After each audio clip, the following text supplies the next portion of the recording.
फिर मेरे खिलाफ षड्यंत्र करके आप अलग चले गए, लेकिन मैं जो मिशन था उसी पर काम करता रहा और आज भी कर रहा हूं।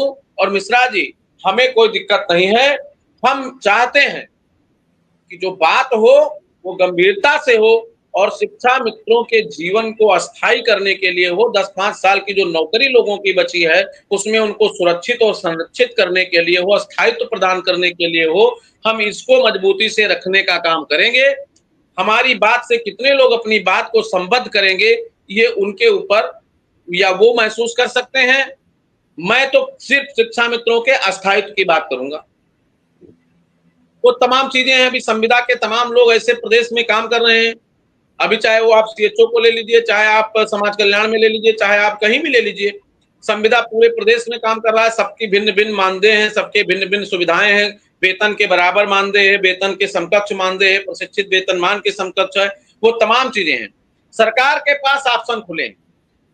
माननीय विधायक जी कह रहे थे, शुक्ला जी, मैं अब आपसे ये पूछना चाह रहा हूं कि जो मांगे रहेंगी, मेरा आपसे अनुरोध है, मुझे नहीं मालूम आपने क्या क्या मांगे, क्योंकि आपका तो मांग पत्र लगभग मुख्यमंत्री तक पहुंच चुका है, आपका मांग पत्र प्रशासन में पहुंच चुका है, सब जगह। मेरा एक मानना है कि इस समय एक तो संकुचित मांगे रखी जाएं। जैसे आपने कहा कि मेरा मुख्य उद्देश्य है कि शिक्षा मित्र नियमित हो, तो नियमितीकरण की मांग हो। साथ में ये मांग हो जब तक नियमितीकरण ना हो तो अमुक वेतन मिले या किसी राज्य का प्रस्ताव हो। दूसरे, उन सभी छोटी छोटी मांगों को अभी संकुचित कर लिया जाए ताकि 2-3 मांगों पर बड़ी प्रमुखता से बैठक में बातचीत हो। और उन मांगों को जी, हमारे पास 2 ही बातें। एक तो शिक्षा मित्र को आर्थिक रूप से सुदृढ़ करिए, चाहे वो आप जिस भी स्थिति में सुदृढ़ करिए, और ऐसा व्यवस्था बनाइए कि इसके बाद हम किसी के दरवाजे पर माथा पटकने न जाएं। और दूसरी बात हमारी है, जो आप भी जानते हैं, हम भी जानते हैं, हमारे साथी जो 80-80, 100-100 किलोमीटर दूर पड़े हैं उनको आप वापस कर दीजिए। हमारे पास 1500 बहनें ऐसी हैं जो बाराबंकी में रहती है, शादी उन्नाव में हो गई है, उनका परिवार टूट रहा है। ये बात मैंने प्रमुखता से प्रमुख सचिव महोदय से भी कहा, मंत्री जी से भी कहा और सबसे कहा।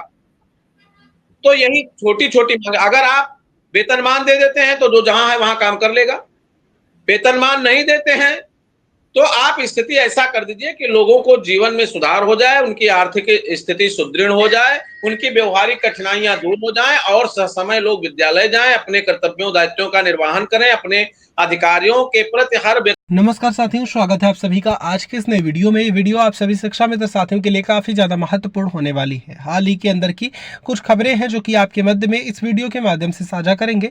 रिसेंट की ही कुछ चर्चाएं हैं, उन चर्चाओं को भी आपके मध्य में साझा करेंगे। सभी साथी वीडियो को पूरा देखें। चैनल को अभी तक आपने सब्सक्राइब नहीं किया है, सब्सक्राइब भी कर लें। अब चलते हैं अपडेट पर। छत्तीसगढ़ सजग नहीं रहेगा और वो सजगता से सुना तब जाएगा जब आप अपने दायित्वों का निर्वहन, अपने कर्तव्यों का पालन पूरी निष्ठा और ईमानदारी से करेंगे। 1-1.5 साल हमको लग गया ये बताने में कि हम सरकार और हमारा जो समन्वय बिगड़ा था उसको सुधारने में 1.5 साल लग गया, लेकिन उस 1.5 साल का परिणाम मुझे दिख रहा है। तो मैं आपके चैनल के माध्यम से पूरे प्रदेश के उन तमाम अपने नेता कह लीजिए, संगठन के पदाधिकारी हमारे, या जो भी संगठन चला रहे हमारे सभी साथी भाई और बहन, वो धैर्य रखें कि अगर शिव कुमार शुक्ला जाएंगे तो हमारे लिए कुछ अच्छी बात करेंगे।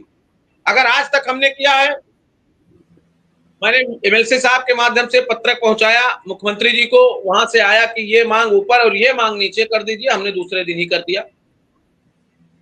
जय विध हो नाथ। तो मेरा मकसद शुक्ला जी, मेरा मकसद इतना है कि लोगों को कुछ हासिल हो जाए।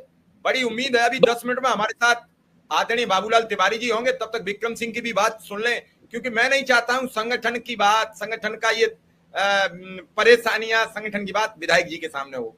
तब तक हम विक्रम सिंह की भी सुन लें, क्योंकि बड़ा मुश्किल से राह पर पहिया आया है, और ये पहिया अगर उतरा तो मुझे नहीं लगता है कम से कम 85,000 साथी जो सेवानिवृत्त होंगे आने वाले 2 वर्ष में, 1 वर्ष में, वो बेचारे खाली हाथ घर चले जाएंगे।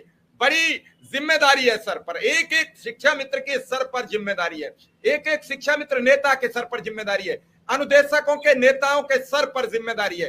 तय कर लें, जितने कम लोग बैठक में जाएंगे, मैं तो कह रहा हूं कोई श्रेय ले लो, मैं तो कह रहा हूं कि मैंने कुछ नहीं किया है शिक्षा मित्र अनुदेशकों के लिए, लेकिन इनके परिवार में एक रोशनी की किरण जल जाए, ये मेरी प्राथमिकता है।